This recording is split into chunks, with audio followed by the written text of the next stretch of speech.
I saw this watch in TAG Heuer catalog and instantly jumped in my car, heading to the nearest store to explore it further.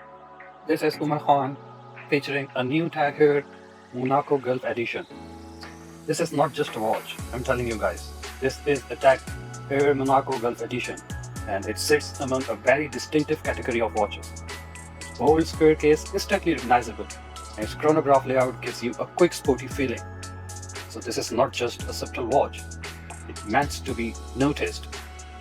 Born in 1969, it debuted as one of the first automatic chronographs, gained legend status with Steve McQueen in Le Mans, and lives on through the racing-inspired Gulf edition.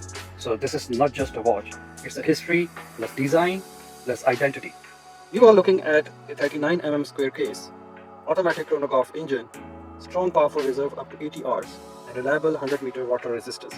It built for both style and performance. Many reviewers call it fun, bold, and full of heritage.